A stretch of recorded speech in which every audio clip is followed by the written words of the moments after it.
Hoje, sobre histórias sefarditas traçadas por famílias pioneiras das Ilhas dos Açores ao Seridó. Trata da trajetória dos descendentes do casal de espanhóis Marcos Afonso e Inês de Xerez. Por volta de 1500, o casal chegou à ilha de São Miguel, nos Açores, saídos da Espanha, provavelmente em função da expulsão dos judeus determinada pelos reis católicos Fernando e Isabel. Familiares seus foram severamente perseguidos pela Inquisição Portuguesa, tendo uma de suas filhas padecido na fogueira em Lisboa.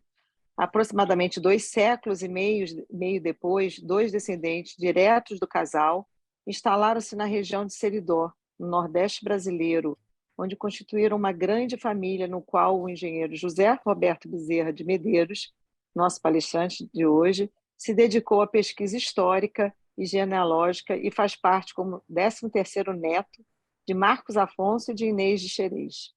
Ele conta toda a história no livro Famílias Pioneiras dos Açores e do Seridó, e hoje ele está aqui com a gente para passar toda essa história. Obrigada por ter aceito o convite. Passo para você o microfone, José Roberto. Boa noite a todos. É um prazer muito grande falar para esse grupo tão seleto. Agradecer a Suzana pelo convite, né, de estar aqui. No princípio, quando ela falou comigo, eu achei que não teria muita liga o que eu tinha apresentado com o que está no grupo, o que vem sendo apresentado a cada segunda-feira. Mas aí conversamos um pouco e fiquei mais ou menos convencido de que sim, teria algo a acrescentar sobre o assunto que eu tenho a trazer. Queria complementar um pouco o meu currículo. Eu sou engenheiro eletricista, eu não sou historiador, eu não sou genealogista. Este livro é o primeiro trabalho literário que eu escrevo.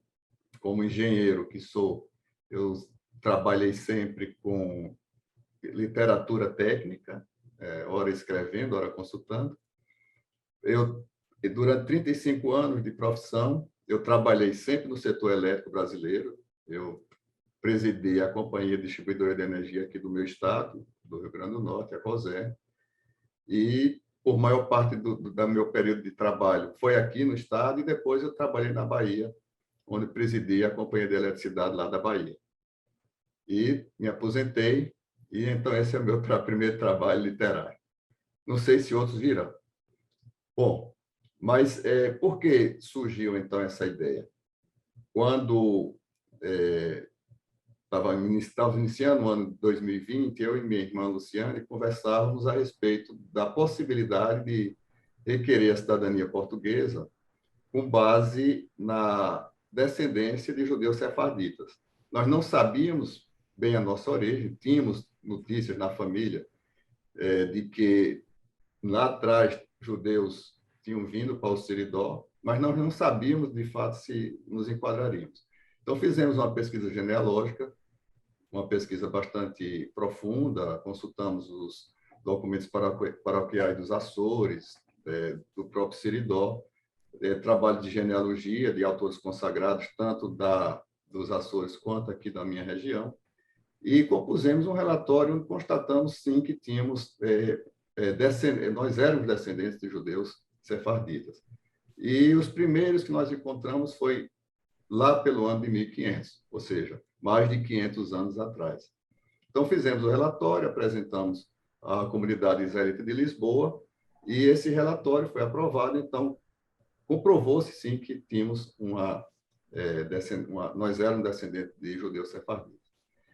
Bom, esse trabalho foi um trabalho muito voltado a compor o relatório genealógico, um documento, portanto, muito técnico, de leitura difícil, que só interessa efetivamente quem é da área. E eu achei que a história era muito interessante para contá-la de uma forma mais fluente. Foi quando me surgiu a ideia de escrever o livro. Eu aprofundei, então, as pesquisas, fui buscar os dados históricos referentes a cada época, de cada geração que estava ali sendo refletida, e chegou, então, no livro Famílias Pioneiras dos Açores e Seridó, que eu posso mostrar aqui. Então, esse trabalho ele está acessível, já está colocado aí onde é que as pessoas podem adquirir. Bom, mas para essa palestra, Então, as histórias sefarditas, traçadas por famílias pioneiras das Ilhas dos Açores ao Seridó, eu vou procurar refletir aqui com esse roteiro, coisa de engenheiro, né? Então, eu, como bom engenheiro, estou aqui dizendo como é que eu pretendo fazer as minhas colocações. Primeiro, falar um pouco o que é o Seridó, onde está o Seridó e os Açores, a Inquisição na Península Ibérica, como foi a instalação e o desenvolvimento, isso tudo muito superficial, nós não temos tempo de aprofundar. A Inquisição na Península Ibérica, abrangendo, então, o que aconteceu na Espanha e em Portugal. Depois, como a Inquisição atuou nos Açores. E aí chegamos nos meus 13º avós, que é Marcos Afonso e Inês Xerez, casal da Espanha que se instalou nos Açores em 1500, como eu falei há pouco. Então, a família dele sofreu vários processos inquisitoriais, vou passar rapidamente aqui contando cada um deles, até chegar nos irmãos Rodrigo e Sebastião Medeiros, que se instalaram na região do Seridó, aí por volta do ano de 1739. Esses eram, vou adiantar, então, chegamos à linha sefardita dos irmãos Rodrigo e Sebastião, que eles eram sexto netos dos espanhóis, Marcos Afonso e Inês de Xerez. Então, foram justamente esses dois irmãos que chegaram no Seridó, aí por volta de 1739. Depois, falar um pouco como se deu a colonização lá nos Açores e no nosso Seridó, aqui do Rio Grande do Norte, da Paraíba, a presença de cristãos novos nos dois locais. Depois, um momento que eu acho interessante colocar, e foi uma forte atuação que a Inquisição paraibana, que a Inquisição fez na Paraíba, contra paraibanos situados no litoral, que fez com que parte deles fugisse para os sertões. Então, fazendo com que a gente tenha, de fato, comprovadamente, fuga de pessoas para os sertões para se proteger, digamos assim, das ações da Inquisição. E depois mencionar como foi o transcorrer da história dos descendentes de Rodrigo e Sebastião. Se eles eram cristãos novos, como é que se desenvolveu aqui a vida deles na região. Bom, então, já começando a falar sobre o Seridó, essa região que está sinalizada em vermelho, ela abrange parte do sul do estado do Rio Grande do Norte e uma parte do norte do estado da Paraíba, justamente ali num local que nós chamamos de Pata do Elefante. O estado do Rio Grande do Norte tem uma formatação de um elefante, e essa parte onde está o Seridó seria a Pata do Elefante. São aproximadamente 25 municípios na região do Seridó, Rio Grandense do Norte, e 15 municípios da região do Seridó paraibano. Uma explicação para o nome Seridó, alguns autores consideram que o nome Seridó já refletiria a presença de cristãos novos na região. Eles enxergam como venha do hebraico a palavra Seridó, que seria uma derivação de Sarid ou Serid, com o significado de sobrevivente ou que escapou, justamente dando a ideia de que eles se instalaram no Seridó em busca de se esconder da ação da Inquisição. Mas o mais tradicional, inclusive afiançado pelo Câmara Cassudo, é que seja um topônimo de origem indígena, que tem a tradução na linguagem tupi de Seritop, que significa pouca folhagem, sem folhagem descampada, que é uma característica do Seridó. O Seridó ele situa-se na Caatinga, tem um clima semiárido, tem pouca precipitação e a vegetação é, em geral, seca, de pouca folhagem. Então, essa tradução do topônimo de origem indígena teria justamente um reflexo daquilo que era enxergado pelos nativos. Aqui, só para dar uma ideia de uma área do Seridó, isso aqui mostrando que é bastante seco. A região do Seridó, parte dela, né? Ela compõe o Geoparque Seridó, isso aqui é no início do Geoparque, é onde inicia o Geoparque, nas proximidades do município de Serporá. E esse Geoparque, no ano passado, portanto, em 2022, no mês de abril, ele foi reconhecido pela Unesco como um geoparque mundial, pela Unesco. Então, é importantíssimo isso para a região, que tem uma cultura, tem uma preservação da história, tem museus, centros culturais que buscam preservar tanto a região quanto a história da região. Então, basta dizer a importância desse título, que o Geoparque Seridó ele é o segundo do Brasil. Existia um parque na região do Ceará e o Seridó é apenas o segundo. Então, tem um terceiro no Brasil que foi posterior. Você vê que realmente reflete a importância. Já os Açores, dando uma ideia, ele dista da costa de Portugal em torno de 1.600 quilômetros. Ele tem 9 ilhas, o arquipélago todo são 9 ilhas, e estão distanciadas a mais dos seus extremos em 600 quilômetros. E dos Açores para a costa brasileira, da ideia aí da dificuldade que se encontrava no passado de se chegar aqui ao Brasil, são em torno de 5.000 quilômetros.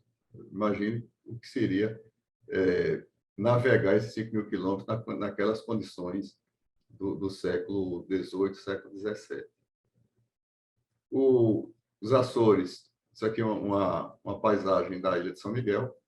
Os Açores, eles também são um geoparque credenciado pela Unesco, reconhecido pela Unesco, já há algum tempo. Bom, eu vou tirar o compartilhamento agora e falar um pouco sobre a questão dos cristãos novos, né, na região do Seridó. Muitas histórias são passadas pela tradição familiar, justamente da presença de cristãos novos desde o início do povoamento lá da região. É uma história que pode muito bem ser uma lenda, mas o fato de existir já comprova de que havia, sim, a participação de cristãos novos lá, é que um dos colonizadores pioneiros, Caetano Dantas Corrêa, era filho de um português cristão novo, que era descendente de um casal que foi à força batizado lá em 1497, né, por força de um eto real de Dom Manuel I.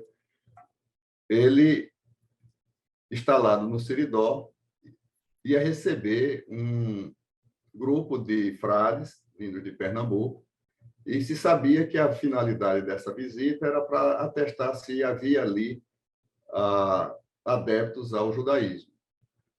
Não se sabe efetivamente se havia, da parte da família de Caetano Dantas Corrêa, a prática do judaísmo, mas o fato é que ele, para despistar os frades, ou até comprovar aos frades que não tinha ali a prática do judaísmo, ele mandou servir carne de porco no almoço.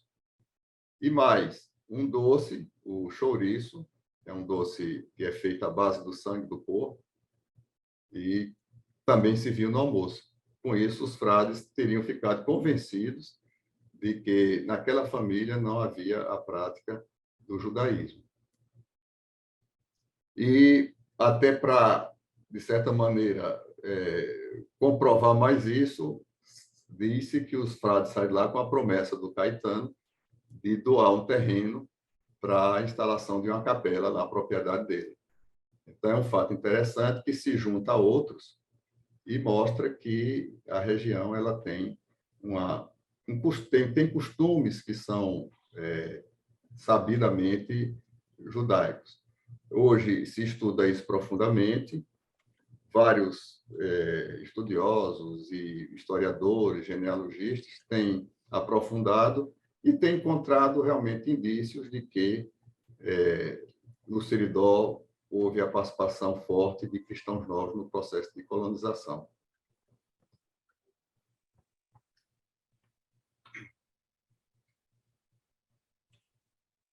Bom, e nos Açores, como é que se deram as coisas? No princípio, quando houve o descobrimento lá das primeiras ilhas, que foram Santa Maria e a Ilha de São Miguel, os portugueses e flamengos foram os primeiros a se instalar na região. E depois, com o processo da instalação da Inquisição na Espanha e depois em Portugal, com a expulsão dos judeus dos seus territórios, muitos deles se instalaram em vários cantos em vários territórios portugueses, no Brasil e em outros, foram para os Açores. Isso aí estamos falando em torno aí do final do século XVI, início do século XVII. Melhor dizendo, do século XV, início do século XVI.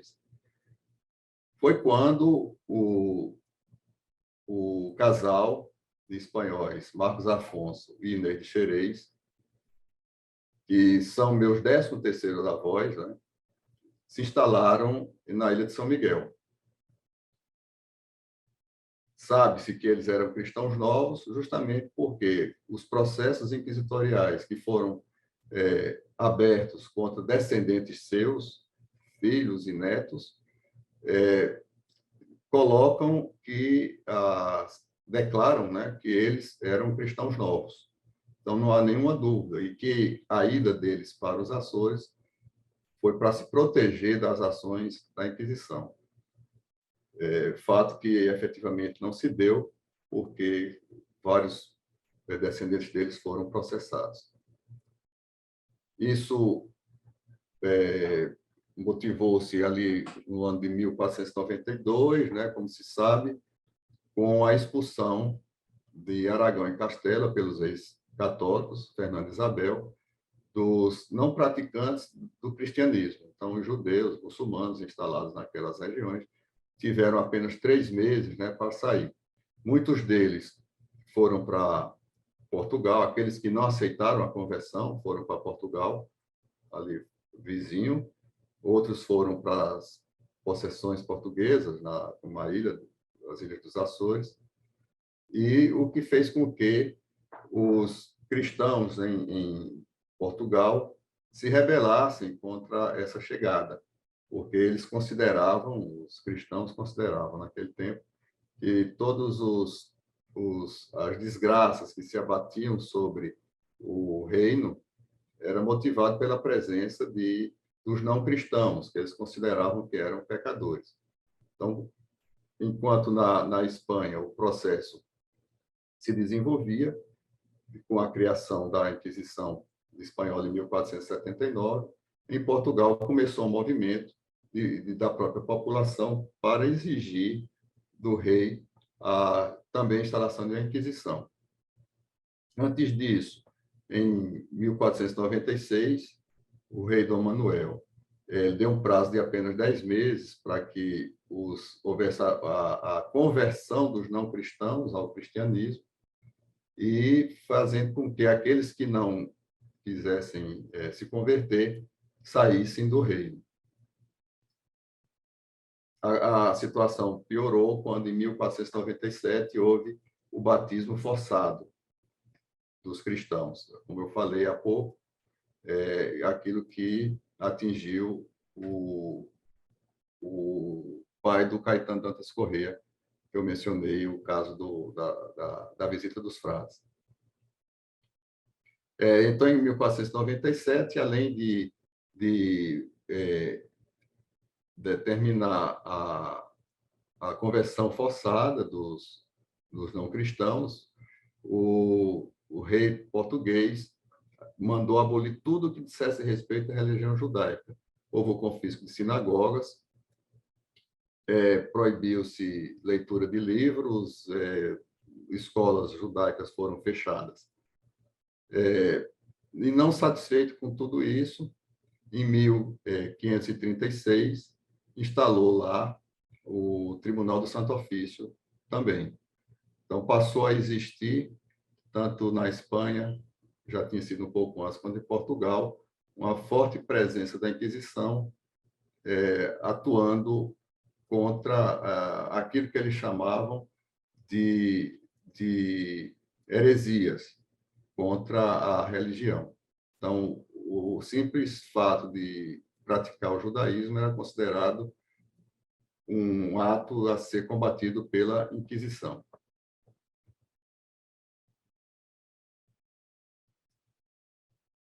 A coisa andou e chegou aos Açores, onde já existia, como nós vimos, uma boa presença de cristãos novos.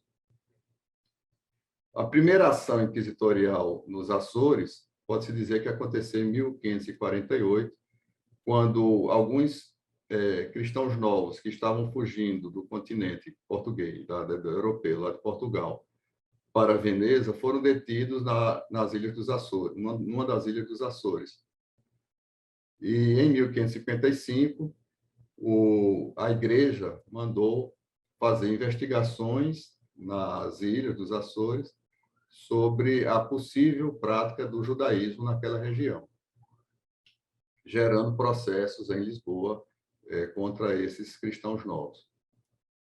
E a situação nos Açores ela ficou realmente muito mais crítica, quando olhado sob a ótica dos cristãos novos, com o que se chamava de visitações do Santo Ofício. Eles estiveram, representantes do Santo Ofício, nas ilhas nos anos de 1575 e 1576, isso numa primeira visitação. Uma segunda eles fizeram em 1592 e, por fim, uma terceira e última em 1619. Depois não houve mais visitas com a finalidade de combater, na visão da Inquisição, combater a prática do judaísmo. O que se contabiliza nos trabalhos é que, nesse período todo de atuação da Inquisição, 199 pessoas dos Açores foram denunciadas pela prática do judaísmo. Esses 199 denunciados tiveram 26 que foram processados. Desses 26 processados, 10 foram encaminhados a Lisboa e os processos prosseguiram. E desses 10 processos, 3 cristãos novos açorianos foram condenados à fogueira.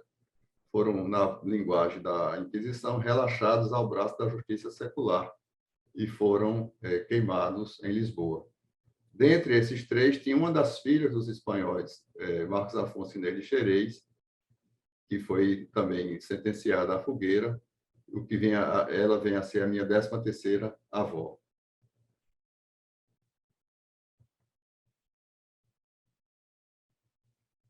O Marcos Afonso Inês de Xerez, que são os personagens, assim, digamos assim, iniciais da minha árvore genealógica, no quesito da questão da ascendência judaica sefardita. Como nós já falamos, eles chegaram à ilha de São Miguel por volta do ano 1500, isso fugidos da Inquisição espanhola, e se instalaram lá. Tiveram 3 filhas, Leonor, Beatriz e Elvira. E Marcos Afonso, pela posição social que exercia, ele era um mercador de grande fortuna, ele teve a naturalização portuguesa. Então, ele conseguiu, possivelmente, naquela época se conseguia mediante pagamento, ele conseguiu ser naturalizado português, na época, pelo rei Dom Manuel. Isso aí por volta de 1515, ou cerca de 15 anos depois de ele ter se instalado lá nos Açores. No entanto, isso não impediu que vários de seus descendentes fossem alcançados pela Inquisição. A filha Leonor Marques, que foi queimada na fogueira, e a filha de Leonor, Inês Marques, que foi processada, foi a Lisboa e não sofreu a pena máxima, mas teve que participar de um auto de fé e, na linguagem da Inquisição, teve que abjurar. Teve uma outra neta do casal, que também foi processada, filha de Elvira, uma outra das filhas do casal de espanhóis, que também foi a Lisboa, participou de auto de fé e teve que abjurar também. Mais 2 netos do casal de espanhóis, Marcos Afonso e Xerez, sofreram denúncias. Eram 2 padres, Manuel Rodrigues Furtado e Mateus Nunes. O processo, sim, filhos de Beatriz Marques, quer dizer, a terceira filha do casal. O processo do Manuel Rodrigues Furtado é muito importante. Não o processo de Manuel Rodrigues, mas o processo de Águeda Muniz é muito importante porque coloca o padre Manuel Rodrigues Furtado como pai de 2 crianças. E uma dessas crianças, de nome Beatriz, vem justamente a compor a árvore genealógica da família, que até então os trabalhos de genealogia davam como essa criança sendo filha dos avós de Beatriz, uma das filhas do casal. Então, isso aí nós estamos falando por volta do ano de 1575, quando houve a primeira visitação aos Açores. Depois, o segundo processo, já na segunda visita da Inquisição, que foi em 1579. E na terceira visitação não houve nenhum dos descendentes de Marcos Afonso e Xerez participantes com o processo. A filha, Leonor Marques, ela foi condenada na ocasião pela prática do jejum da Rainha Esther, que ela teria confessado que tinha praticado 2 vezes. Isso você vê a ideia de como as coisas eram naquela época. Ela dizia que há 30 anos tinha feito um jejum e outra há 3 ou 4 anos. Mas isso foi suficiente para, no decorrer do processo, ela ser condenada a ser morta na fogueira. A filha dela, como eu falei há pouco, não foi processada, evidentemente, mas não sofreu a pena máxima.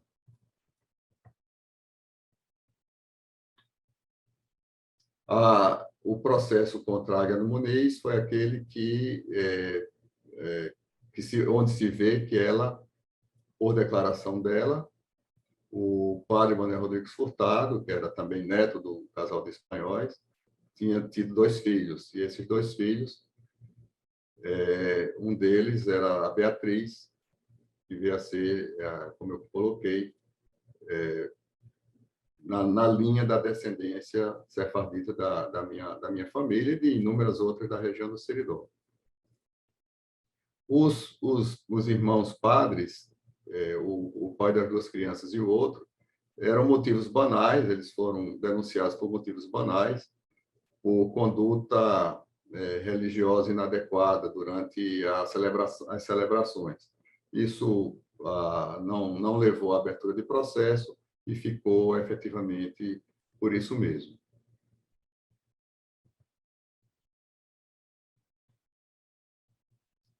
Bom, a Águeda Muniz é o principal processo, justamente pelo fato de, nesse processo, se conhecer que uma das filhas do padre era descendente da árvore direta de nossa família, como 10ª avó.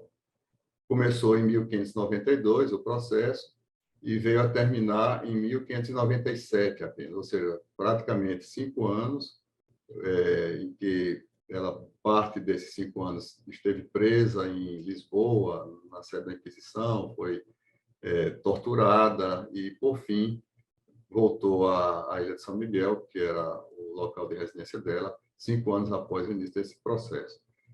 E o que pesava contra ela era o fato de ela, na casa da tia Beatriz Marques, onde ela residia, dizer que às sextas-feiras trocava os lençóis da cama por roupas lavadas, dava camisas limpas aos primos e ao marido da tia.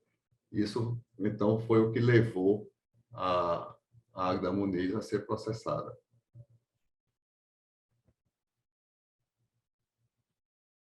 Bom, com isso eu vou projetar aqui.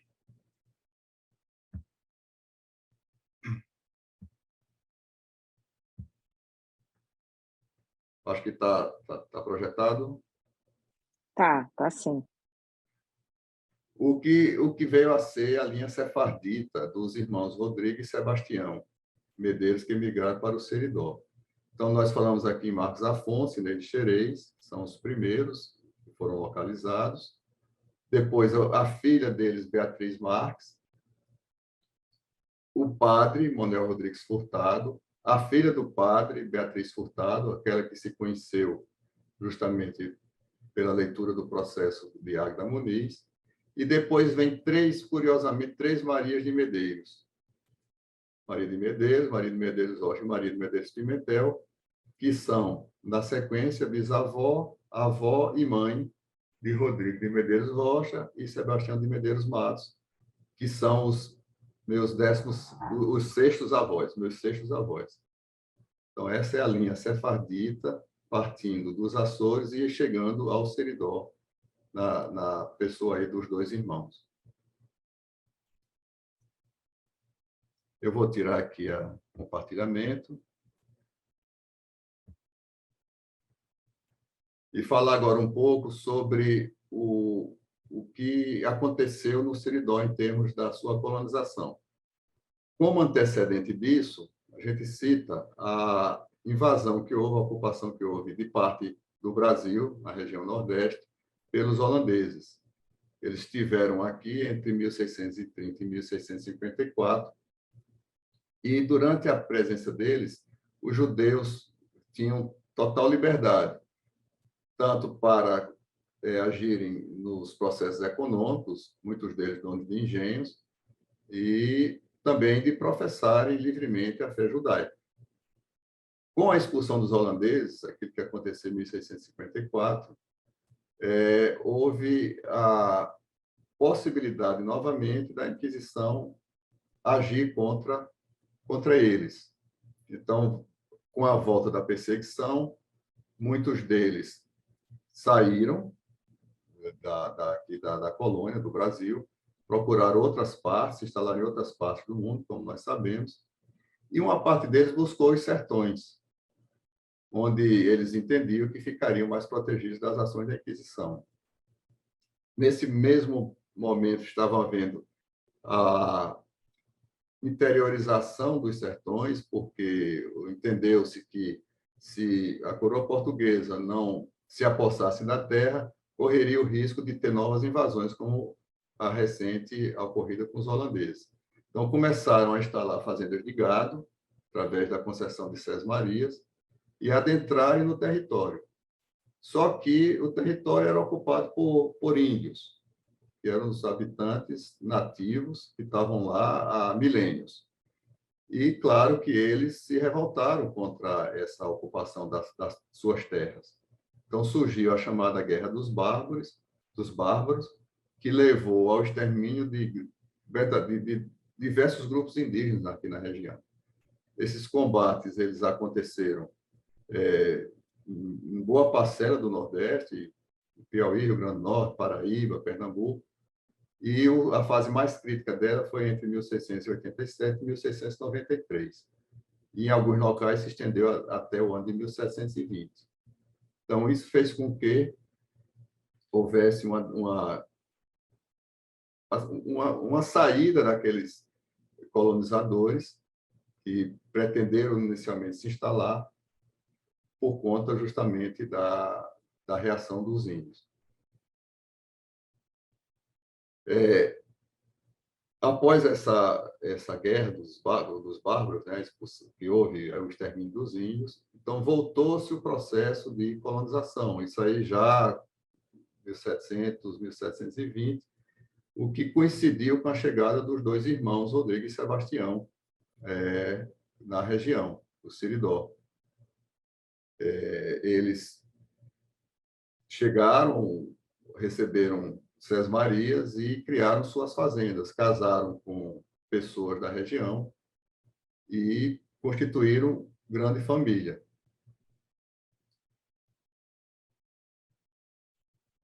eles, como eu disse, chegaram praticamente no início do povoamento e se instalaram na região. Nesse momento, ocorreu na Paraíba uma grande investida da Inquisição contra as famílias ali, praticamente da região do litoral, onde tinham os engenhos de açúcar, que era a atividade principal. E uma atividade que a gente sabe que era muito exercida por cristãos novos. Então, o bispo de Olinda, que era onde se subordinava eclesiasticamente a região da capitania da Paraíba, determinou uma ação muito forte que conduziu para Lisboa, para ser processado pela Inquisição, em torno de 50 cristãos novos. Quer dizer, muita gente, famílias inteiras foram conduzidas. Isso se deu entre os anos de 1729 e 1736, justamente o período em que estava se chegando as famílias para colonizarem as regiões dos sertões. Dentre os condenados, tinha uma paraibana de nome Guiomar, que foi queimada na fogueira em 1731. Um dos netos de Guiomar, sabendo que a família tinha sido atingida, porque o pai e a mãe também foram conduzidos para Lisboa para ser processados, ele fugiu para o sertão. E, nesse caso, ele foi para o sertão do Ceará, onde achou que estava bem protegido lá da Inquisição, mas que não foi isso que aconteceu, já que ele foi preso anos depois e também foi condenado em Lisboa. Não foi condenado à fogueira, mas teve a condenação para a prisão, enfim, sofreu bastante lá.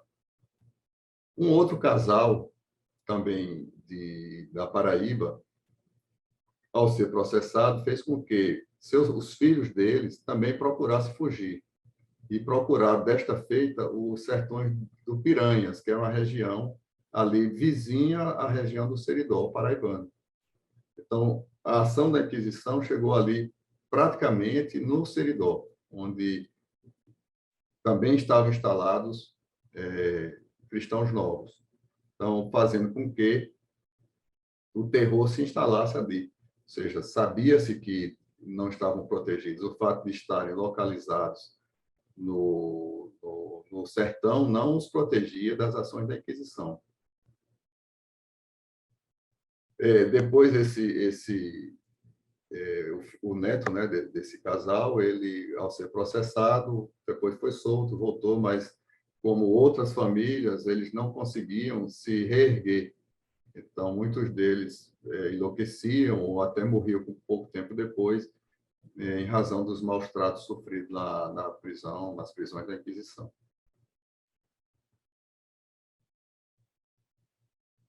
Vou agora comentar um pouco, já para finalizar,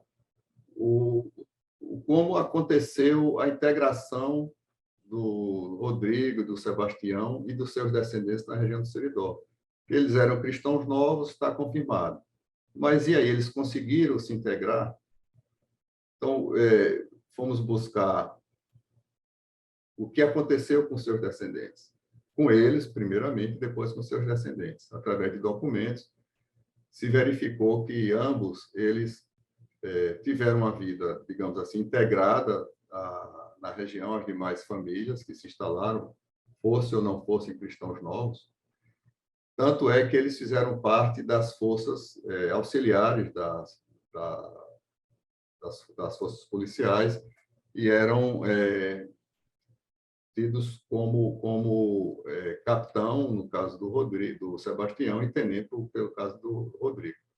E chamar a atenção que, naquele tempo, só podia exercer esses postos nas forças auxiliares aqueles que não tivessem, na nomenclatura utilizada na época, impureza racial, ou que aqueles só poderiam participar aqueles que tivessem sangue puro, ou seja, não poderia ser judeu, não poderia ser índio, não poderia ser negros.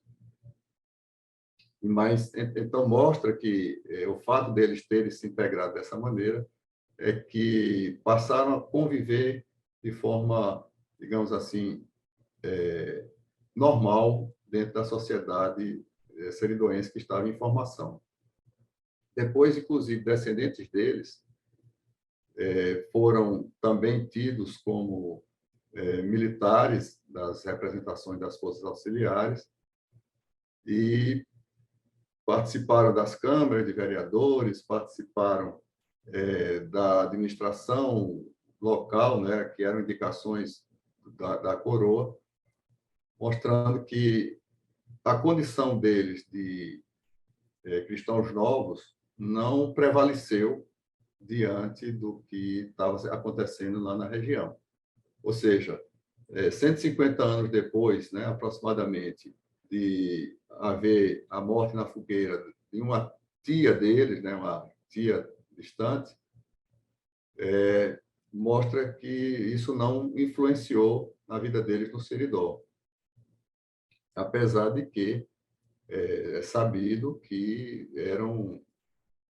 Hoje se sabe, na época, efetivamente, isso também corria entre as famílias, que eles eram cristãos novos. Então, basicamente, era isso que eu queria apresentar, comentar sobre como se deu, de fato,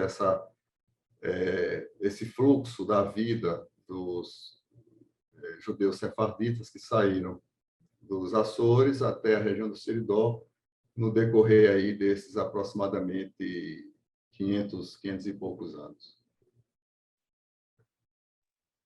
Nossa, incrível, hein? Que trabalheira. Fico imaginando o quanto você não trabalhou e pesquisou para fazer, né, esse livro e ter todo acesso a essas informações e história. Um espetáculo. E a gente vai abrir para as perguntas agora. Tem aqui já uma pergunta aqui no chat da Rosângela. Eu vou chamar ela para já fazer essa pergunta. Rosângela, faz a pergunta, por favor. Por áudio, você diz? Está me escutando? Sim, sim, pode falar. Oi, boa noite. Eu estava perguntando se ele poderia compartilhar o nome desse casal que saiu da Ribeira do Paraíba para a região de Piranhas, que ele falou que foi próximo ao Seridó, que esse é justamente o trajeto que nós suspeitamos da nossa família. Obrigada. Tá, eu posso até citar agora. O casal é Manuel Henriques da Fonseca e Joana do Rego. Exato, que foram perseguidos pela Segunda Inquisição. Obrigada. Tá, não, esse foi já na Paraíba. Isso, na Segunda Inquisição da Paraíba, 1729 a 1732. Sim, do grupo, foi do primeiro grupo que foi levado para Lisboa. Inclusive... Obrigada, muito obrigada. Inclusive, essa parte aí da Inquisição Paraibana, eu faço um foco específico no livro, justamente porque eu estava procurando o vínculo de cristãos novos fugidos da área do litoral, que era mais visada pela Inquisição, para os sertões. Muito se fala sobre isso, mas não tínhamos, eu pelo menos não tinha nenhuma evidência documental da ocorrência dessa fuga. E esse caso da Inquisição na Paraíba deixa bastante claro isso. Eu gostaria, infelizmente, eu não consegui chegar no começo. Eu perdi a metade da sua fala.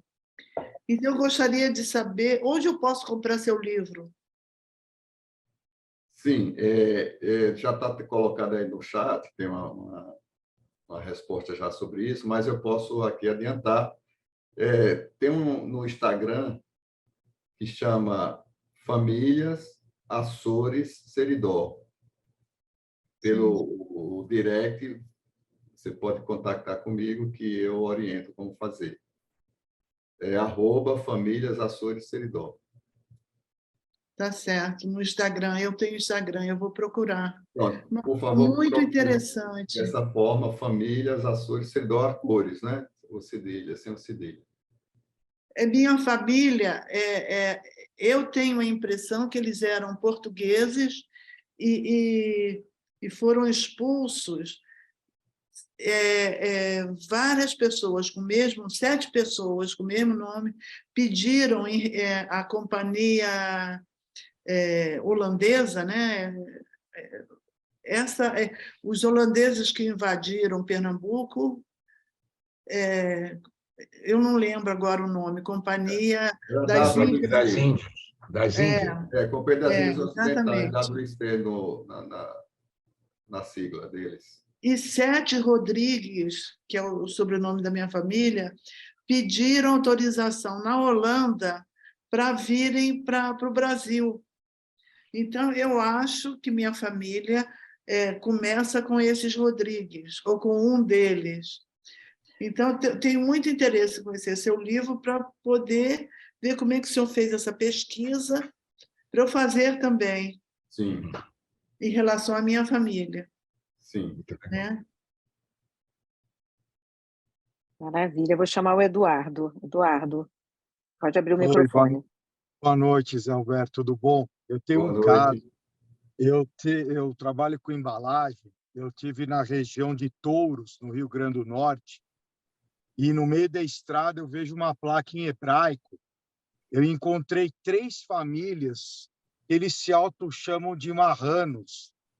E eu estou tentando lembrar nos meus contatos o nome, um deles era até vereador da cidade, se eu não me engano é José Leão, alguma coisa. E ele justamente coloca essa história da perseguição, que como foram parar na região lá de Mossoró e Touros. E conversando com algumas pessoas aqui em São Paulo, com o Rabino Davi uma vez, o número que se chega de cristãos novos aí no Nordeste é assombroso. Então, mais ou menos, estamos falando em 20 milhões de descendentes, tanto do Sergipe até o Amazonas. Mas essa história que você comentou do pessoal fugindo, quer dizer, eu vi isso nessa região de Touros, que não deve ser muito longe aí da região do Seridó, e é bem interessante isso. E mantém as raízes, né? Desde, sei lá, 400, 500 anos, e é muito interessante. Eu queria te agradecer e parabenizar pelo espetacular trabalho que você fez, e deve ter centenas de casos iguais. Tomara que o pessoal vai atrás. A gente teve, há pouco tempo atrás, o senhor Santana, do Ceará, Pernambuco, só que ele via a questão mais ou menos de etnia, não religião, como você foi buscar. E é muito, muito interessante isso. E depois, se eu conseguir o teu contato, tem umas histórias do pessoal de Sobral, do pessoal da Amazônia, que você vai ficar louco. Mas eu tento pegar teu contato com o Moisés. Tá certo. Agradeço suas referências. Eu te passo, Eduardo. Obrigado, eu estou Eu aqui. passo para você, Eduardo. Obrigado, Roberto. Obrigado. Eu passo para você, Eduardo, depois o contato dele, tá? Renato. Boa noite. Eu teria 2 perguntas a fazer. Não sei se você estudou a fundo a Inquisição. Como judeu, eu gostaria de saber em que consistia o auto de fé e qual era o critério da pessoa ser condenada à morte ou escapar da condenação. Você podia explicar isso em rápidas palavras? O auto de fé constituía-se na solenidade, chamar solenidade, que era uma verdadeira festa que se fazia naquela época, onde os cristãos novos que tivessem sentenciados antes daquela... Era normalmente uma solenidade anual. Havia uma por ano, tinha situações de até mais de uma. Mas aqueles que estivessem já sentenciados participariam daquele evento. A condenação à fogueira não tinha lá muito critério, não. Não. Assim, dependia muito do inquisidor, dependeria muito da situação que fosse formada. Então, eu estudei centenas de processos inquisitoriais. Isso está disponível na Torre do Tombo, você acessa pela internet. Então, eu estudei centenas, e não integralmente todos, mas eu procurando alguma parte onde eu tivesse interessado ali num fato. Então, por exemplo, procurar essa situação da fuga para os sertões. Então, fui buscar. Então, não se via naqueles processos uma regra, apesar de terem os procedimentos estabelecidos, a Inquisição deixou tudo isso documentado, está tudo acessível, mas não existia um critério para dizer, vai à fogueira aquela situação assim ou assado. Mas o auto de fé era uma solenidade civil, já que se considerava que quem tinha poder de condenar era o rei, era o poder civil, e não o religioso, que era o representado pela Inquisição. Então, muitos desses autos de fé tinham a participação do próprio monarca. Só lembrei, desculpa, a terceira pergunta. O padre não foi condenado por ter filhos, não? Isso não era pecado? Não era pior do que ser judeu? Naquele tempo, sim, já era proibido, né? O Concílio de Trento já tinha referendado algo que já vinha desde antes, e aí não era permitido, mas havia, de certa maneira, se percebe nos processos contra padres, que eram inúmeros, que havia um certo espírito de corpo, um protecionismo. Então, o que foi alegado contra o padre foi que ele tinha exortado os fiéis, numa determinada celebração de um dia de domingo, numa missa, a não acreditar em Jesus Cristo. Isso foi a denúncia que aconteceu contra ele. E, ao mesmo tempo, estava correndo o processo da prima, que era a Águeda Muniz, onde foi a prima que declarou que ele tinha os 2 filhos. Mas isso não aparece no processo como sendo motivo para dar sequência ao processo contra o padre. Tá bom. Obrigado. Zé Roberto, eu vou fazer aqui uma pergunta da Liana, que está aqui no chat, que ela pediu para eu fazer a pergunta por ela. Só um minutinho, vou ler. Sobre não ser historiador, Philippe Ariès, industrial francês, o interessado em história de fim de semana, é um dos principais responsáveis hoje por compêndios de história social das famílias, assim como história das crianças, estudados na academia. Como orientadora de pesquisadores que fui, eu o cumprimento pela seriedade e profundidade, além da sistematização perfeita dos conhecimentos obtidos. Sei também de judeus que fugiram para o sertão da Bahia. Então, ela faz esse cumprimento para você, ao seu trabalho. Agradeço bastante a referência. E o Carlos pergunta como você classificaria a intensidade da Inquisição na região da Paraíba em relação às demais regiões. Pelos estudos que eu fiz, pelos trabalhos que eu li a respeito, a Paraíba foi o segundo, na época, capitania, né? Foi a segunda capitania mais atingida pela Inquisição. A primeira foi o Rio de Janeiro. Então, 50 processos numa capitania pequena, como a Paraíba, num curto espaço de tempo, foi um terror. Efetivamente, naquela região se estabeleceu uma situação de extrema gravidade. Os trabalhos mostram que, inclusive, a economia, que era preponderantemente dos engenhos de açúcar, que essas famílias eram todas elas trabalhadores ou proprietários de engenhos, e tiveram que sair e foram levados para Portugal. Alguns deles, como eu falei, não voltaram, outros voltaram e logo não resistiram, morreram cedo.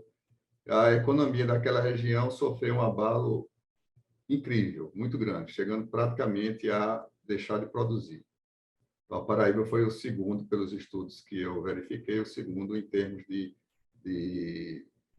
digamos assim, atuação da Inquisição. Quantos foram no Rio, hein? Você tem número? Não, esse número do Rio eu não tenho. Da Paraíba, eu pessoalmente, eu fiz a pesquisa, alguns trabalhos de história mostravam que tinha sido 48, 47, mas eu me deparei com 50 processos. Tem mais só que também, a Daniele está aqui, gostaria de mencionar a emoção em saber do seu estudo. Ela diz que ela é filha de açorianos da ilha de São Miguel e mora em Natal. E foi uma grata surpresa saber do seu livro. Muito bacana. Obrigado. Vou chamar a Estércia.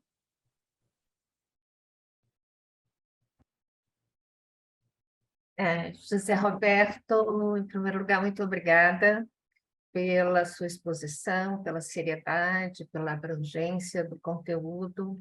Parabéns.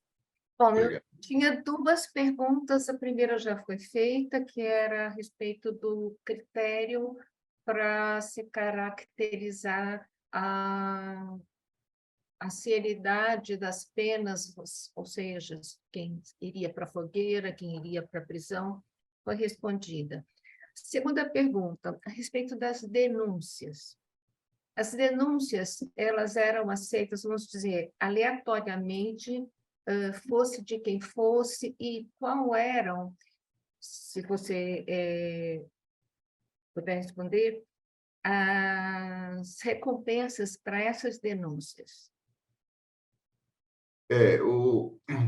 Antes de cada visitação que eu mencionei, era feita uma preparação pelo inquisidor que ia conduzir aquele trabalho. Então, um dos documentos que eles editavam era justamente mostrando à população quais seriam aquelas atitudes, quais seriam os costumes, quais seriam as ações que os cristãos novos, que é uma nomenclatura que existia na época, estou colocando aqui porque é exatamente como se tratava dos próprios processos, como que os cristãos novos se comportavam. Então, que costume, que atitude, que ação teria que ser observada pelos não cristãos novos, chamados cristãos velhos, ou até por outros cristãos novos, para fazer a denúncia.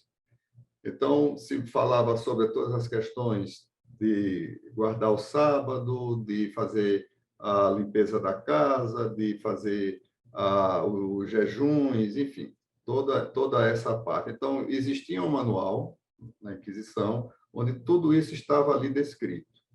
Então, era dita à população, se você souber de uma pessoa que tem esse procedimento e você não vier aqui para testemunhar, você fica passível de receber a excomunhão e você mesmo ser processado. Então, para ter uma ideia, é o caso da Leonor, que foi a filha de Marcos Afonso de Xerez, que foi à fogueira. A denúncia contra ela foi feita por duas das filhas. Porque elas... Por duas, desculpe, eu não entendi. A denúncia... Duas das filhas. Ela tinha 3 filhas e um filho. E duas das filhas denunciaram a mãe e a irmã. Então, para ter ideia de como é que funcionavam as coisas. Nós estamos tratando aqui lá do século XVI, né? Início do século XVII. Então, a cabeça das pessoas como não era. Então, havia uma ameaça de que, se você não me denunciar e eu ficar sabendo, você é quem vai ser processado. Então, essa era uma maneira. Não existia um prêmio, uma recompensa.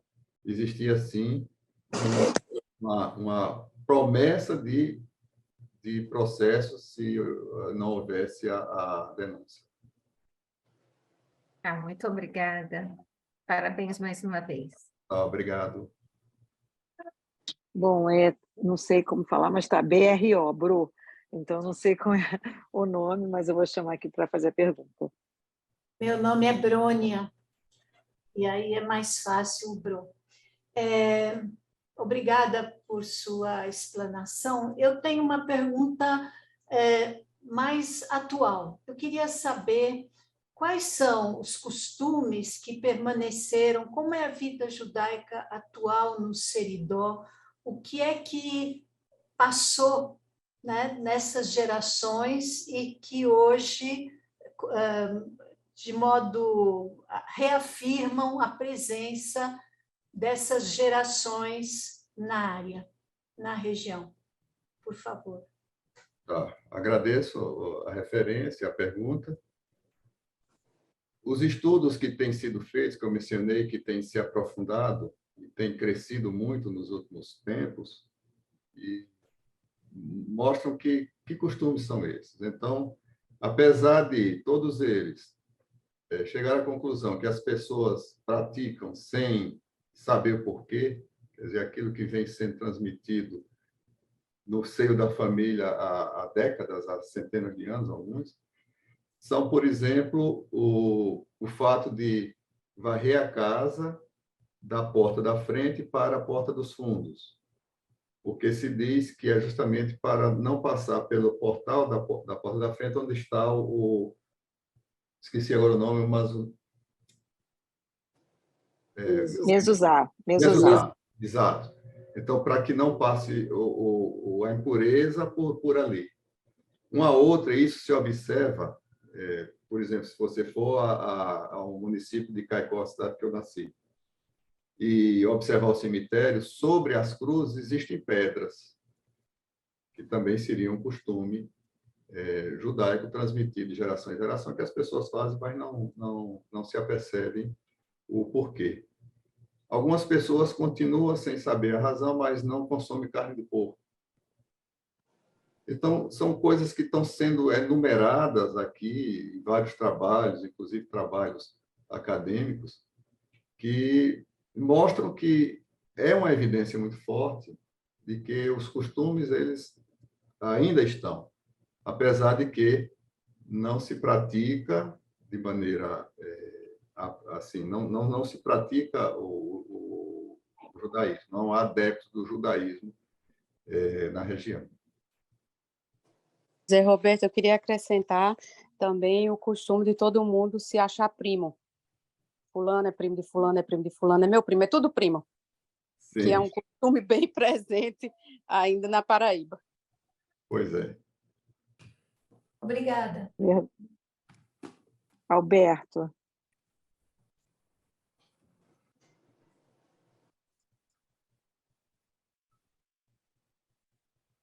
Alberto Kreminitz, tem que abrir o microfone.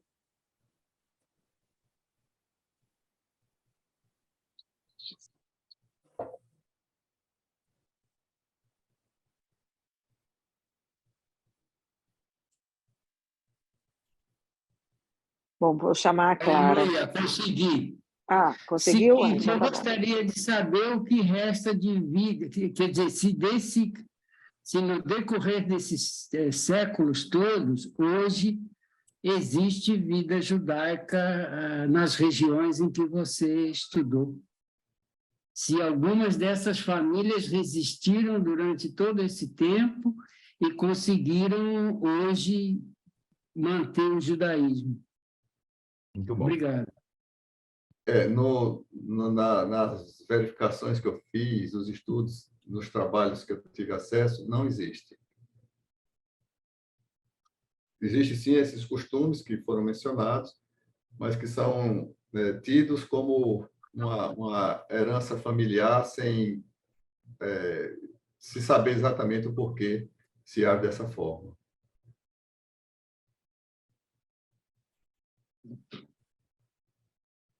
Obrigado. Posso perguntar? Clara, sim. Obrigado pela sua exposição. A minha pergunta ela seria até mais pessoal, no sentido de como você chegou a essa... Quer dizer, na sua família, você percebia esses costumes ou o seu desejo só surgiu a partir do seu desejo pela cidadania portuguesa? O quanto você sentia uma curiosidade desde pequeno, desde jovem? Você sentia que rolava alguma coisa diferente na sua família que te levasse a uma busca de uma outra identificação?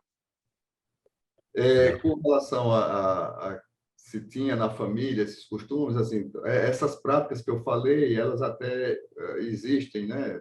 De maneira que eu percebo bastante diluída, mas existem.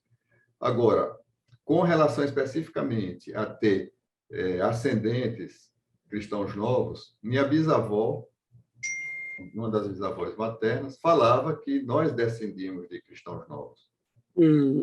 Apesar de que, assim, eu não tive contato com ela muito criança, quando ela faleceu, mas esse assunto está dentro da família.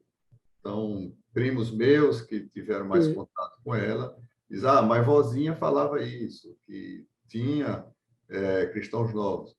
E, no caso especificamente, esse meu primo, ele interessou-se muito em fazer o estudo dele, depois que eu fiz o meu, juntamente com minha irmã, e ele foi muito mais do que eu, ele foi mais pela vontade de saber as origens, de fato, judaicas, do que o meu caso. Eu confesso que meu caso foi muito movido pela questão da cidadania. Agora, quando eu conheci, de fato, toda a vida dos meus antepassados, que me deu aquela vontade, aquela inquietação de escrever a respeito, aí eu posso dizer, aí o interesse veio e veio forte. Tanto que boa parte do que eu coloco no meu livro é sobre a Inquisição. Aquilo me intrigava muito, eu queria conhecer o que era a Inquisição. Então, houve todo digamos assim, um estímulo adicional por saber que eu tive uma tia lá atrás, há 500 anos, 400 anos, que tinha padecido na fogueira da Inquisição, algo que me intrigava. Então, meu interesse da origem judaica, de fato, iniciou com uma coisa prática, que era a tentativa de obter a cidadania.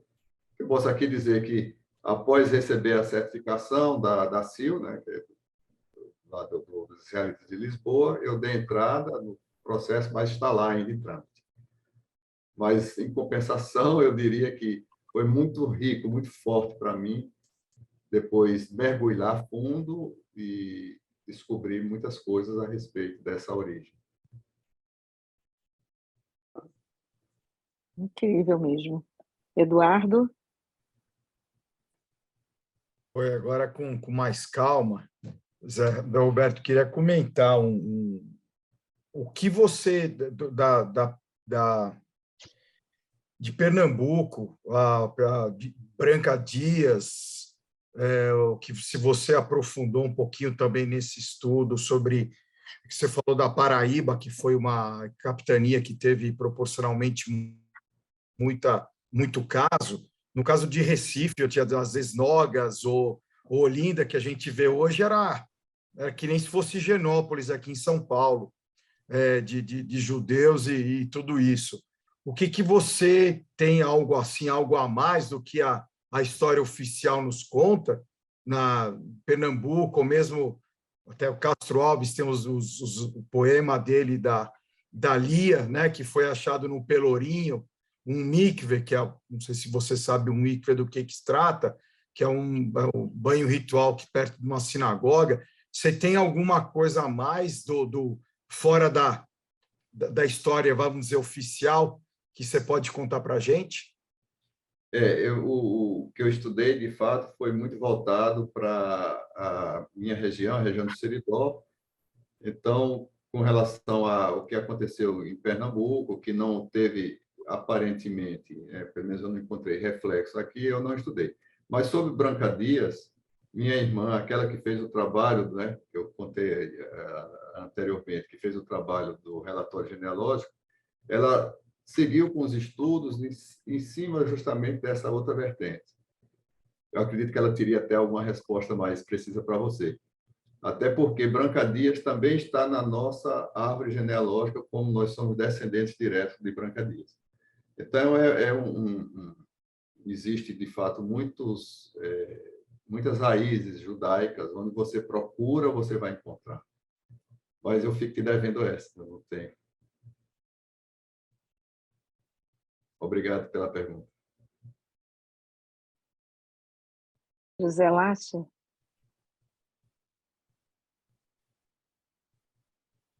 Boa noite. Tudo bem? Boa noite. Parabéns pela apresentação. Eu fiquei curioso em saber se, por acaso, algum estudo de alguma sinagoga ou alguma casa camuflada que funcionava como sinagoga, porque a religião judaica agrega muito, né? Reúne as pessoas para os eventos festivos e religiosos, então sempre é na casa, algum local. Se foi identificado alguma casa que funcionava como uma sinagoga, né? Logicamente, após a Inquisição, né? Porque na época da Inquisição tinha que ser tudo escondido, mas depois que as coisas se acalmaram, se existiu algum local que pode ter sido funcionado como uma sinagoga. Se há algum estudo disso. Na região do Seridó, nenhum estudo aponta, não. Mas aqui no estado do Rio Grande do Norte, tem sim municípios, tem locais onde houve a identificação de locais. Como, por exemplo, aqui tem um município que tem um nome curioso, chamado de Venhaver, que nesse município, sim, foram identificadas muitas características, inclusive com local. Isso está refletido em muitos trabalhos. Agora, eu não me aprofundei nele justamente porque, nesse momento, eu estava focando a região do Seridó. Sim, mas na própria região do Seridó tem algum resquício, alguma coisa que talvez Não. possa ter se identificado como uma possível sinagoga? Nenhum estudo que eu tenha encontrado faz referência a isso. Nos trabalhos acadêmicos ou nos trabalhos literários mesmo, eu não encontrei nenhum que tivesse referência. Algo que demonstrasse ter acontecido. Ok.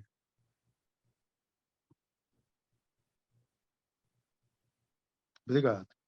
Obrigado. Silvia Levi. Oi, boa noite. Boa noite. Bom, primeiro, parabéns pelo trabalho. Parece bastante amplo, mas parece o começo de uma coisa muito grande, né? Agora, a minha curiosidade é o contrário. Qual é o conceito que a população em geral do interior da Paraíba, do Rio Grande do Norte, dessa zona, tem sobre judeus, judaísmo? Qual é a ideia que eles fazem de judeu? Eu pergunto isso porque eu vejo muita gente que nem sabe o que é um judeu. Ou então tem umas ideias completamente esdrúxulas, né? Eu já vi muito. Eu queria saber isso, exatamente. Que conceito, se você chegar na rua e perguntar, você já viu um judeu aqui? O que a pessoa vai dizer? Você conhece algum judeu? Tem muito judeu aqui? Não tem? O que você acha? Esse tipo de coisa. Você tem informação disso? Eu acredito até por conta mesmo dessa tradição familiar, aquilo que se passa, que a região foi colonizada por judeus, uma participação forte de judeus, não existe, digamos assim, restrição. Talvez não se saiba muito bem, como você diz, o que é o judeu, talvez não saiba muito bem, mas quando você fala que a origem judaica está na raiz da região, isso leva as pessoas a terem um comportamento perante essa questão muito, digamos, normal, natural. Não há nenhuma conotação que não seja de valorização. Justamente por isso, porque está no inconsciente coletivo de que tem uma ascendência judaica forte. Aquela história que eu contei do Caetano Dantas Corrêa, outras tantas existem.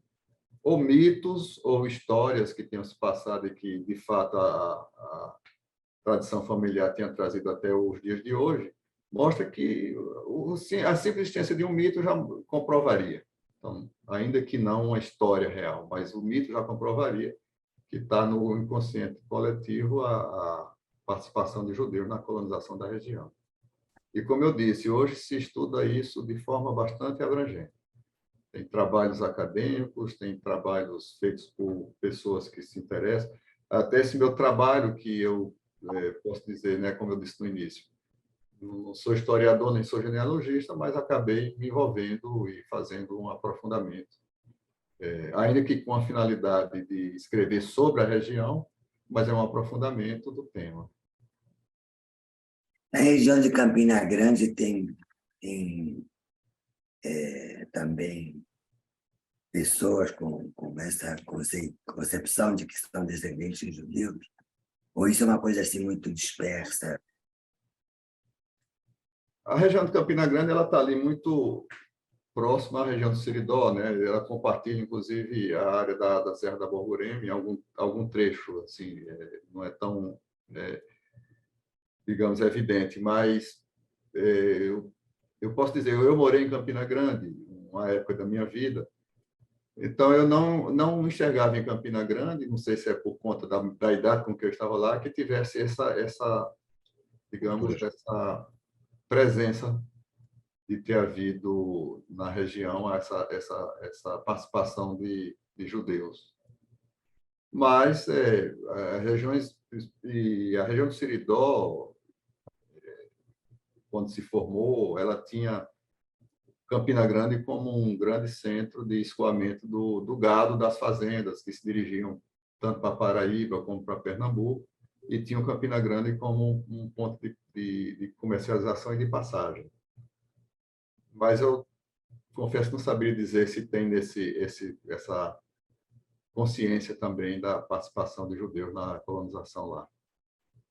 Obrigado. Parabéns. Obrigado. Regina.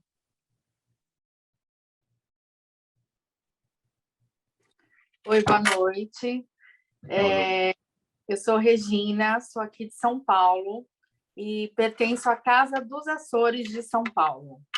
Nós somos uma entidade não lucrativa da Casa dos Açores e me interessou bastante o tema, do seu livro. Queria lhe dar os parabéns também e queria fazer uma pergunta: se existem descendentes de açorianos na região do Seridó?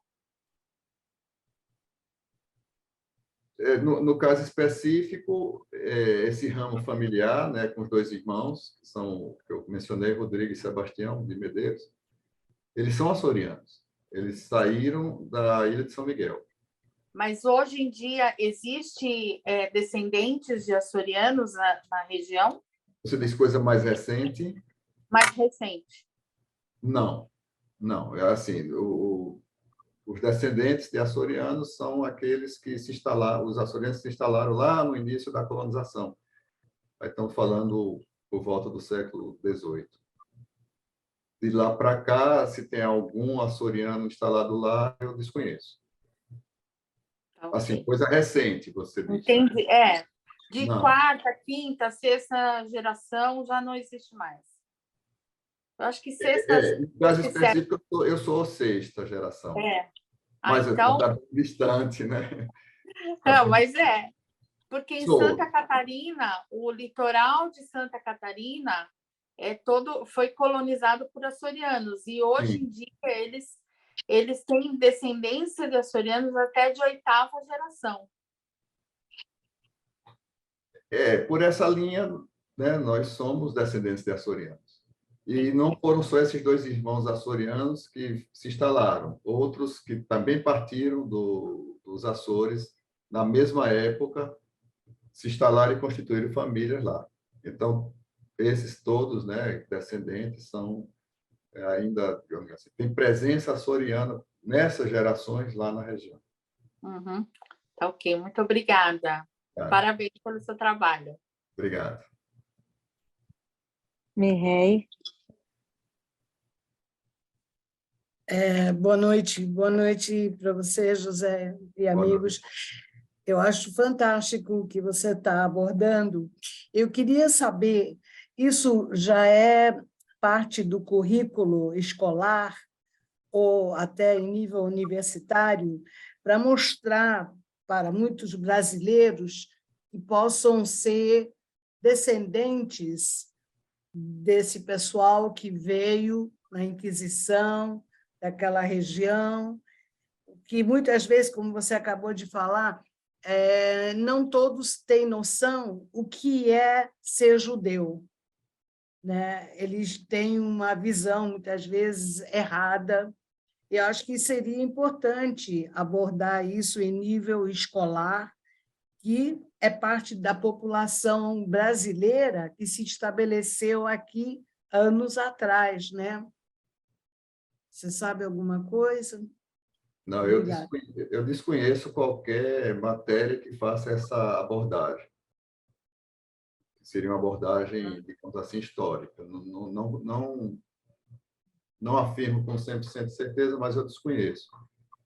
Agora... Seria interessante, desculpe, eu estou te interrompendo, seria interessante entrar em contato o próprio MEC, né, que é o Ministério da Educação, para ver, porque eu vejo que muita coisa que aconteceu na história do Brasil e só fica restrito para pessoas como nós aqui, que têm algum interesse familiar, enfim, da nossa história, e é muito triste que isso se perca, porque é uma base muito importante na formação da população brasileira, né? Eu acho que isso deveria constar de uma forma mais visível, né?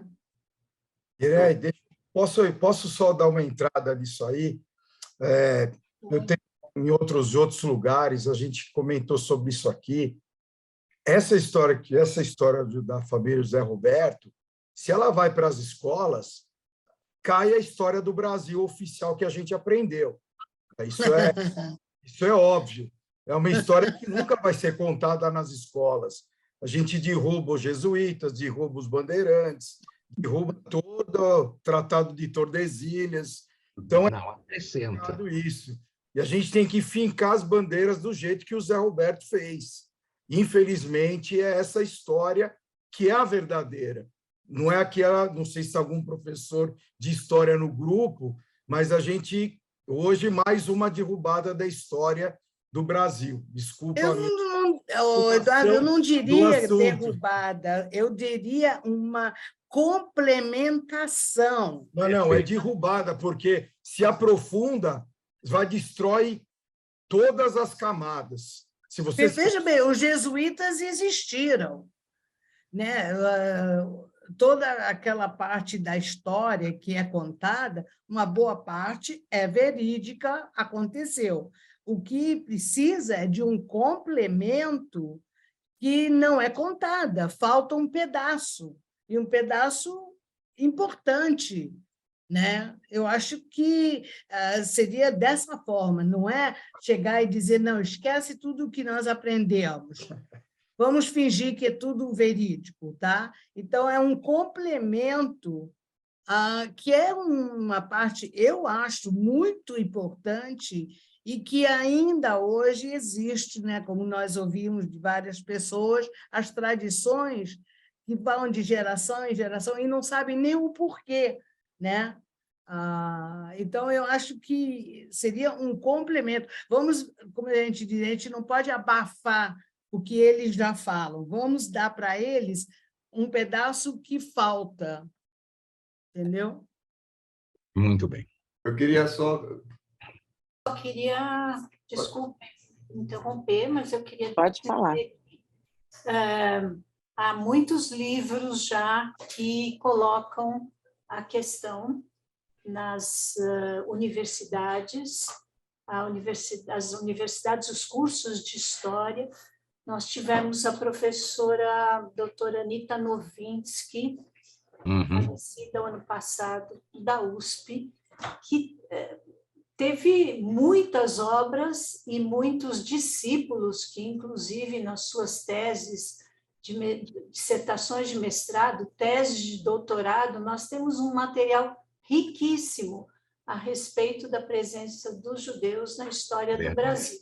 Então, a questão pode ser mais relacionada com o currículo específico das escolas, mas não que esse conhecimento não esteja à disposição e bem documentado, etc.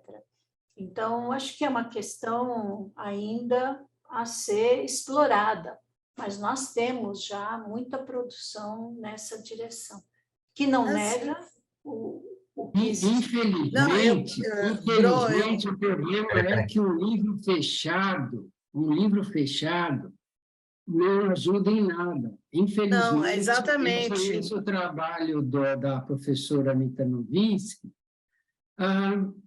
as edições dos livros dela e dos discípulos dela não passou de 5.000, não passou de 10.000 exemplares. Mas, gente, são professores universitários que continuam ensinando seus alunos. Seus alunos vão ser professores nas escolas. Então, livro isso vai fechado. passando, o conhecimento se faz dessa maneira, é cumulativo. É preciso, nesse caso, é preciso entrar em contato, aí seria o caso de entrar em contato, quem sabe, por estado, e não por MEC. Também.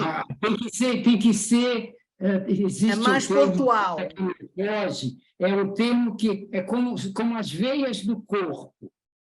As veias do corpo espalham o sangue. Então, esse movimento tem que ser espalhado, não pode... Entra pelo MEC, tem um indivíduo lá que não tem simpatia pelo caso, acabou. Ele Agora, não faz, vai pra eu frente. concordo. Uhum. E outra coisa também, em muitos casos, não podemos depender das instituições judaicas. É preciso, de alguma forma, cada um de nós, ou juntar um grupo interessado e fazer uma moção qualquer que seja. Não precisa ir com muita profundidade, mas eu acho que é importante esses jovens conhecerem um pouco mais da história. Mireille, Eu acho por aí. Que idade você fala do jovem? 10, 14 anos, 18 anos, 20 anos? Se você Que faz tá parte. tá Deixa eu te falar, desculpa, Renato. se você está imaginando que um jovem de 10, 12 anos que vai estudar, que os portugueses vieram para cá, os jesuítas vieram para cá, e que teve Inquisição num país católico que nem o nosso, nunca vai se dar matéria Inquisição nas escolas. Esquece. É o que o Eduardo falou, jamais vai se dar no currículo escolar Inquisição. Isso é palavra proibida. Pode esquecer. Exatamente Nas universidades, talvez, mas no antigo primário, ginásio, falando português antigo, científico, até os 16 anos, 17, não vai falar em Inquisição. Se um professor abrir a boca para falar em Inquisição, ele está na rua. Bom, eu estudei em colégio inglês, então era diferente. A gente aprendia... no Brasil. Aqui é um país católico, mas o maior país católico do mundo, não entende? Mesmo que seja evangélico, não interessa, é cristão, e falar em Inquisição é simplesmente não dá, botar lenha na fogueira, é proibitivo. Pode esquecer. Pode esquecer. Isso não justifica que não se tente. É preciso tentar. É preciso tentar. Não. Ok, gente, dá licença, eu preciso intervir. Moisés falar que ele... Não. Nós temos aí o adiantado da hora. Essa é uma discussão maravilhosa. Eu queria, em nome do Segundas Intenções, agradecer muito ao não historiador José Roberto. Imagina toda essa história maravilhosa que ele nos trouxe, não sendo historiador, mas um pesquisador motivado por um motivo. Leva a outro motivo dessa coisa que como é que eu poderia dizer? Judeidade, talvez, se sentir um pouco judeu, pertencimento, novo descobrimento, novo estudo, talvez isso represente esse algo mais que nós somos obrigados, eventualmente, a aprender nos bancos escolares. Só posso agradecer em meu nome, em nome do grupo, te dar a palavra para uma mensagem final, alguma coisa que você queira dizer, depois eu volto para apresentar o nosso próximo convidado. Ok? A palavra é tua, Zé Roberto. Eu que agradeço a oportunidade de vir aqui conversar, mostrar um pouco do meu trabalho, e na questão que estava sendo discutida, eu queria fazer um comentário. Um dos leitores que leram o meu livro fez o seguinte comentário: mas eu pensava que se sabia da escola que os portugueses que teriam vindo para o Brasil eram degradados. E tanto é que nós somos um povo que não temos muitos escrúpulos, não temos muita, digamos, não somos um povo honesto, porque os nossos antepassados eram criminosos que saíam de Portugal e eram degradados. De certa forma, isso se ensina nos bancos escolares. E o Brasil foi, no início... País de degredo. A gente aprendeu isso. De fato, havia degredo. Tanto que uma das penas da Inquisição era o degredo, que poderia ser para o Brasil, para a Ilha do Príncipe, para Cabo Verde, para algum outro das possessões portuguesas. Mas, assim, ninguém estuda o degredo por quê? Qual foi o crime que foi praticado para ser degradado para o Brasil. O fato de professar o judaísmo era um crime que podia redundar em degredo para o Brasil, como muitos vieram. E nem por isso eram pessoas que vieram aqui formar uma sociedade desonesta, né? Pelo contrário. Acho que pelo contrário. Então, agradecer muito aqui a oportunidade de estar presente, a todos que assistiram, e ficar aí à disposição caso alguém queira mais alguma informação que esteja ao meu alcance. Ok. Parabéns mais uma vez. Nosso próximo Segundas Intenções vai falar do amor nos tempos do Holocausto. E quem vai nos contar a história desse romance ficcional intitulado Madureira Quase Chorou é a própria autora do livro, a brasileira Beth Steinberg, hoje radicada nos Estados Unidos. Nesse romance histórico, a autora descreve a vida de 3 adolescentes unidos por amor, carinho e lealdade, um deles tendo imigrado para o Brasil pouco antes da Segunda Grande Guerra, com planos de trazer a família e sua namorada. Não houve tempo, conta a autora Beth Steinberg. Todos ficaram para trás numa cidadezinha da Polônia. No Brasil, Madureira, bairro suburbano carioca, se tornara um aglutinador dos imigrantes do leste europeu. E lá, num cenário de carnaval, às vésperas do nosso também carnaval, ocorreu a reunião dos personagens de Madureira Quase Chorou. Para a autora, abre aspas, a saga de cada imigrante é única. Foi contando com o fascínio exercido pelas histórias de amor que escrevi o livro com pinceladas de humor judaico para que esses heróicos sobreviventes não fossem esquecidos. Fecha aspas.